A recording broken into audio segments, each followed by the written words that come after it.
IPO, what is this? Tu as bien raison d'utiliser le terme IPO au lieu de IPO parce que c'est originairement un terme anglais.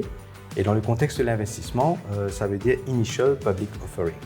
Alors c'est le moment lorsqu'une entreprise offre ses actions au grand public et bien souvent ça s'accompagne aussi par un listing, donc l'entreprise est listée en bourse. Un IPO, c'est un moment très important à la fois pour une entreprise parce que cela marque un tournant dans son histoire, mais aussi pour les investisseurs. Que ferait une entreprise pour faire un IPO? Bien souvent, une entreprise lui fait un IPO parce que ça permet pour, par exemple, les fonds du grand public.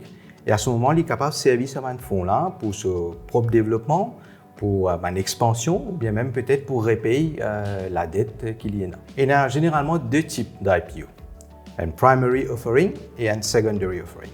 Dans le cas d'un primary offering, la compagnie lui met en émission ma nouvelle action qui le public est capable de souscrire.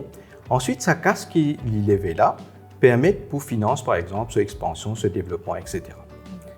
Dans le cas d'un secondary offering, là, ce n'est pas une nouvelle action qui met dans la main du public, mais c'est un actionnaire existant, peut-être un fondateur qui l'a depuis avant. Je vends une partie ou bien la totalité de cette part. Et là, le public, je suis capable de souscrire et un actionnaire sa compagnie. Donc, tout l'argent qu'il levait à ce moment-là servait pour repayer un actionnaire qui peut sortir. Mais qui faire un IPO, il y a aussi un grand moment pour un investisseur. C'est un moment vraiment attendu de la part de un investisseur qui fait parce que déjà un IPO, il pas arrive tous les jours. Pour prendre l'exemple, dans Maurice, si nous regardons les derniers 10 ans, si nous avons 2 ou 3 gros IPO, c'est déjà beaucoup. Alors, c'est un grand moment pour un investisseur qui fait parce que ça permet à un investisseur d'investir dans une compagnie qui, avant qu'il y ait en IPO, il est privé. Et une autre raison qui fait intéressant pour un investisseur, c'est parce que ça permet de diversifier votre portfolio, surtout si sa compagnie qui peut venir en IPO là, il est dans un secteur que aujourd'hui n'a pas déjà et n'a aucune exposition.